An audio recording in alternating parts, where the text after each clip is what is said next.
sensors are picking up a highly unusual life form. What are the coordinates, Foster? Well, Captain, according to the data, it's located right outside the ship. Outside the ship? I better take a look myself. Here, take the controls. Yes, sir. Take a look. What? Bill Nye the Science Guy. Bill Nye the Science Guy. Bill Nye the Science Guy.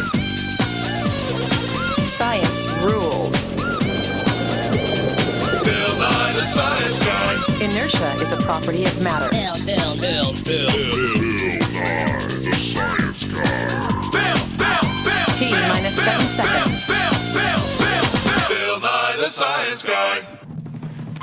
You and I are scientists. We live on the Earth. And you probably think you know your way around. But I can tell you, you hardly know anything about most of our planet. That's because we hardly know anything about the ocean. It's one of the hardest places to get to. It's enormous, for one thing. To see any of it that's just not right next to the land, we need special tools, like ships.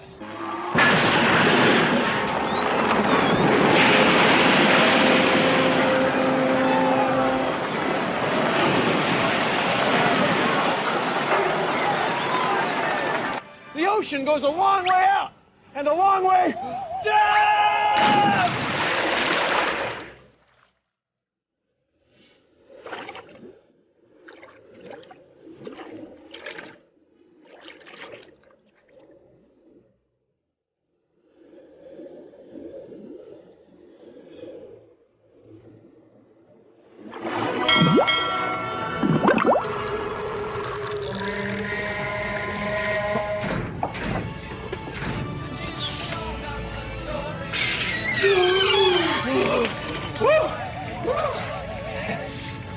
I'll be right with you.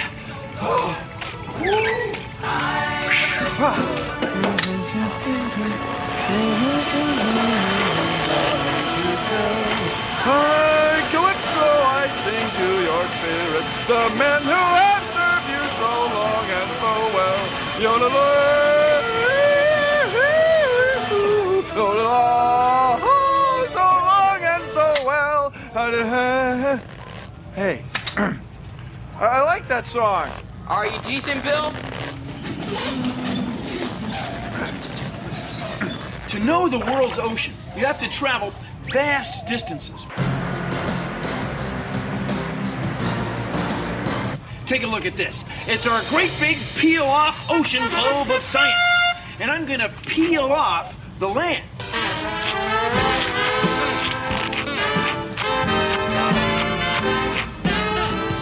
You can see it's mostly water. It's 2/3, 71% covered with ocean. And if we include the rivers, lakes, and streams, it's 3/4. 75% of the world is water. 2/3 ocean, 1/3 land. Now, our first tools for ocean exploration were boats. They can take us all over the world. But to do that kind of traveling takes some thinking. Because when you're out in the middle of the ocean, there are no landmarks. There are no great big trees to help you figure out where you are. It's easy to get just plain lost. Well, we can't see most of the sea. It's below the surface. That's a pressure sensor. We read the pressure right here. Now, the deeper we go, the higher the pressure. Here's why. Let's say the string is the surface of the ocean, and these scales are at the bottom of the ocean. The stacks of pennies are like columns of water. The higher the stack, the more it weighs, and the higher the reading on the scale. The deeper you go in the ocean, the more water there is above you, and the higher the pressure. Seawater absorbs light. The deeper we go, the darker it gets. At the bottom, you can't see a thing. Bill? Seawater is salty and full of living things. It rots wood, rusts metal, and it can dry out your skin. Careful. Ow! See, I told you.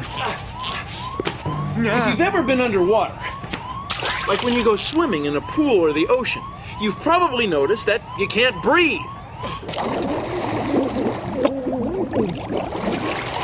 Ocean exploration is difficult.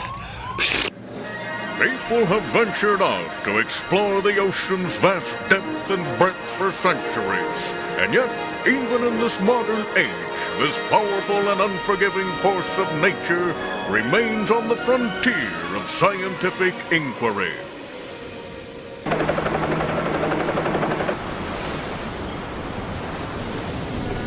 We're right here, right on the edge. See, this is Land's End, where the land stops and the ocean begins. So you can go back that way, thousands of kilometers. You'll see lots of roads and buildings and lots of other humans. But if you go that way, thousands and thousands of kilometers, you won't see anything but ocean. Most of it is unexplored. See, all of this right here is all of that right there. For thousands of years, humans have endeavored to explore beneath the surface of the ocean. The most direct way to study the sea has been to dive right in and explore. Oh, but people are not fish. Underwater, humans have no way to breathe, at least not without special gear. This is a snorkel. It allows you to breathe with your face underwater. And you might think, why not just get a really long snorkel and dive as deep as you want? Well, it doesn't work because the water pressure on your chest is higher than the air pressure above the water.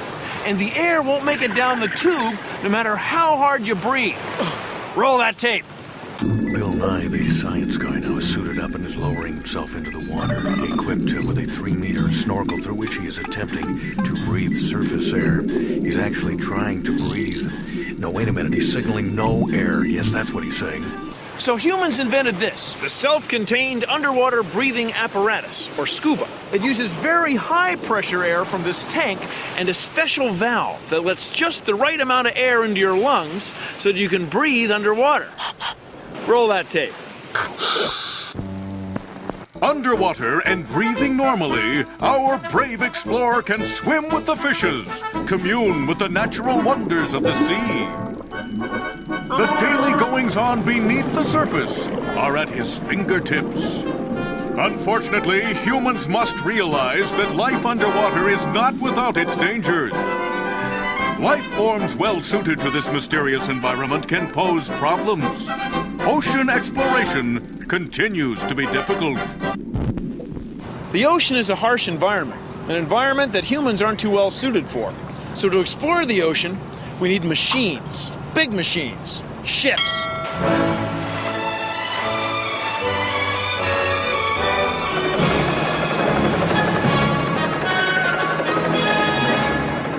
Seawater has a lot of chemicals in them.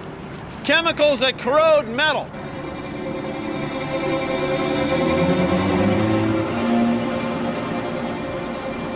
So every once in a while, we have to haul a ship completely out of the water to get it completely clean.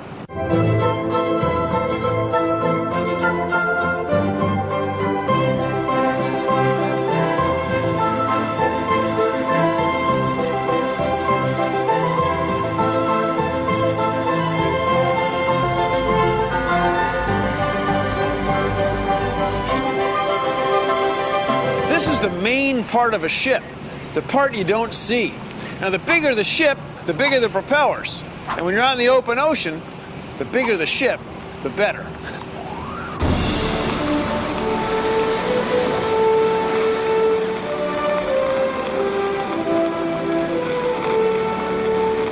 You might think that the bottom of the ocean floor is just a flat, rocky bottom, like at the beach, right?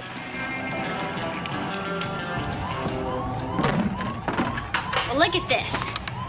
This blue stuff is like the ocean water that covers 2/3 of our planet. And this stuff here is like the continents, or the land formations above water. Now, these land formations have lots of features, like mountains, canyons, hills, and valleys, right? Right. Check this out.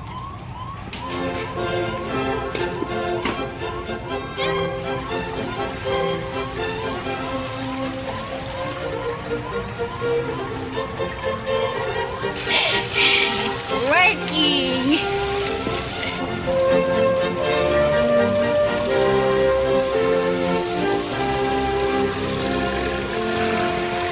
If we drained all the water off the Earth, you could see that the bottom of the ocean is full of mountains, rifts, canyons, valleys, and underwater volcanoes, too. It's a beautiful landscape. I mean, seascape. I mean, ocean, floor, land, underwaterscape. Anyway, it's always there. You just can't see it. Right. The bottom of the ocean is hard to get to, so how do we know what it looks like? Well, scientists used to drop a weight on a rope or a chain from a ship at the surface. By keeping careful track of how much rope or chain was needed to reach the bottom, scientists could measure the depth of the water. Then, by keeping track of the depth at different parts of the ocean, we can make a map, like this.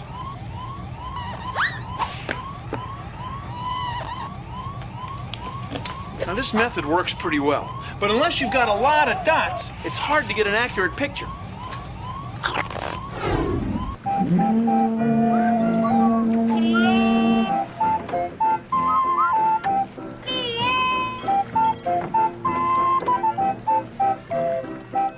Nowadays, scientists use echo-sounding equipment instead of weights. By sending pulses of sound toward the bottom and timing how long it takes for the echoes to come back, we can figure out how deep the ocean is. See, if the bottom of the ocean were shaped like my hand, with ridges and valleys like this, the echoes would come back more quickly from the shallower places, and it would take longer for the echoes to come back from the deeper places.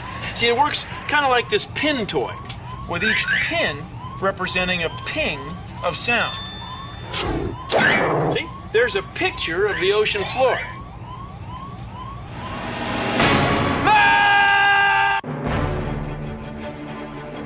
You can see how deeper water has a higher pressure right at home.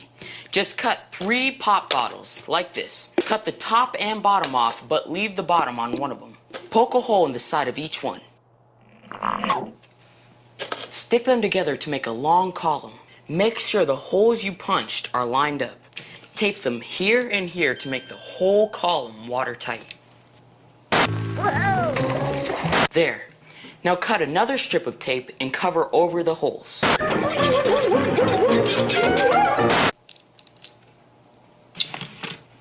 There. Now fill it up with water.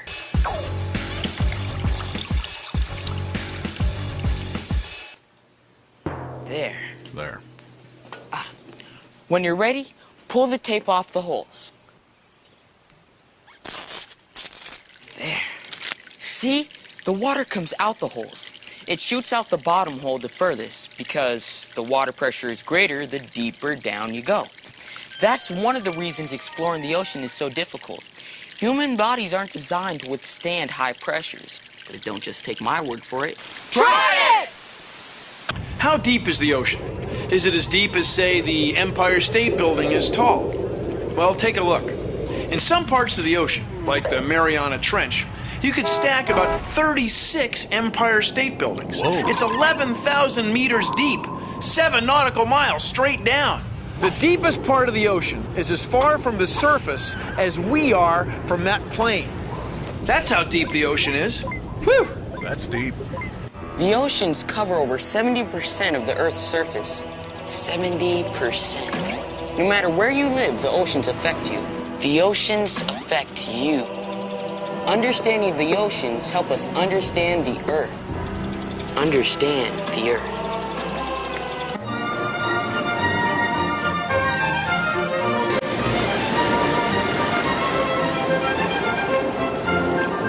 This is the Alvin. It's a submersible, as we call it in the ocean exploration biz. It can take 3 scientists into the crushing blue blackness of the abyss and bring them back safely.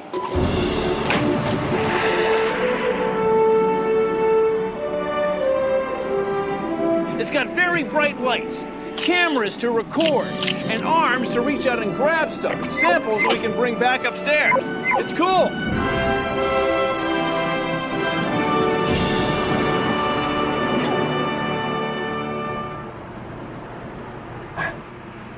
This is the hatch, the pressure door.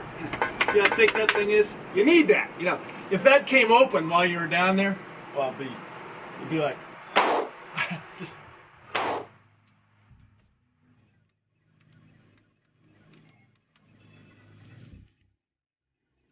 So, Steve, we're inside the ball here. We're inside the sphere here, yeah. It's titanium. Everything's titanium. It's about 2 inches thick, about 7 foot diameter. Huh. You take a lot of pressure. Yeah, we're designed to go down to 4,500 meters. That's about 14,700 some odd feet. How much pressure is on the outside? At that depth, it's about 6,600 pounds per square inch pushing in on us. That's over 400 atmospheres. Yeah, that's about right. Yeah. So if that hatch came open, I mean, that'd be bad. It'd just be like sort of a.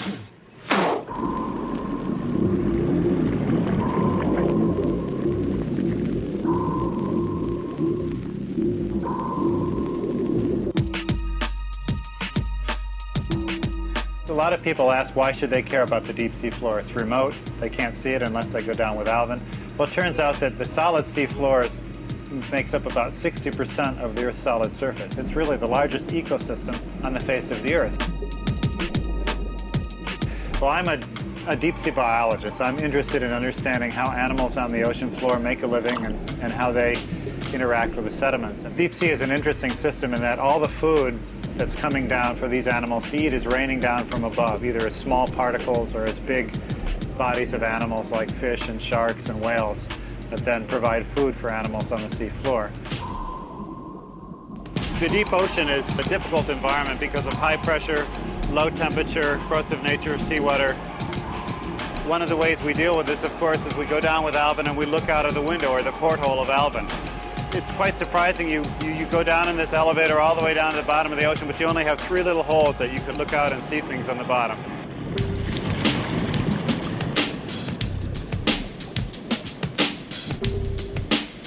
We're in the bottom of this huge ocean, but we can only see around 20 or 30 feet, which is only the area of a fair-sized room. And you have a nice, cozy feeling, even though you're on the plains of the largest ecosystem in the world.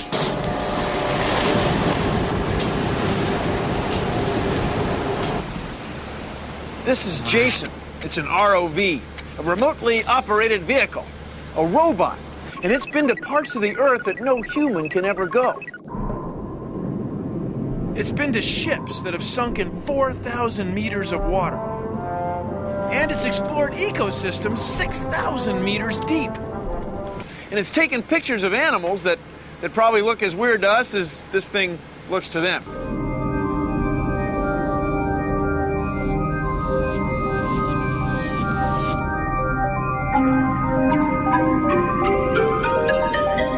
The whole thing is connected to the surface with this. It's a very strong cable.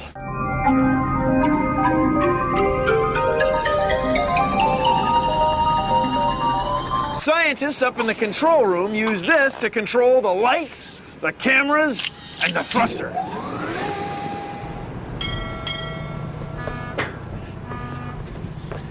That's the control room, right on the deck of the ship. This is where we control Jason, on the surface, from the deck of the ship. There are 7 kilometers of cable. Jason can go where no person can, where the pressure is crushing and it's dark and cold. See, we collect all the data right here, record all the video from the cameras. We control it with this joystick. It's like a big video game, except it's real. In Alvin, scientists could reach 86% of the ocean floor. With the remotely operated vehicle Jason, scientists could see 98%. It's pretty cool, huh? Well, the deep ocean has a lot of pressure. If you take a typical styrofoam coffee cup, there's a lot of airspace inside the plastic that you may not realize is there. Take a styrofoam cup down with Alvin, all the air spaces in the cup become compressed.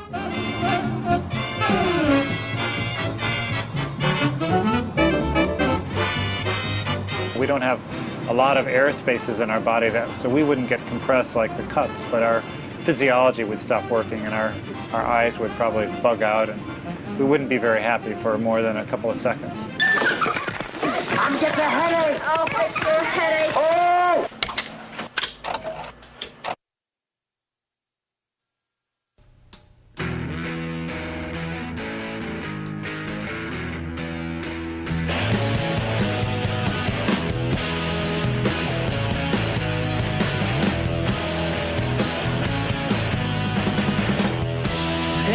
exploration of the deep cold ocean. Information, it's an age of notion. 2/3 of the planet's underneath the salty sea. Getting down below the water, it ain't easy, don't you see?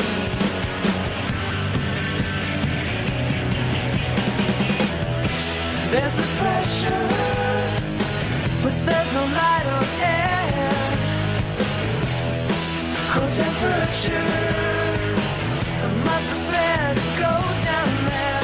So get yourself some scuba or a diving suit or bell. Hop in a submersible and you can see quite well.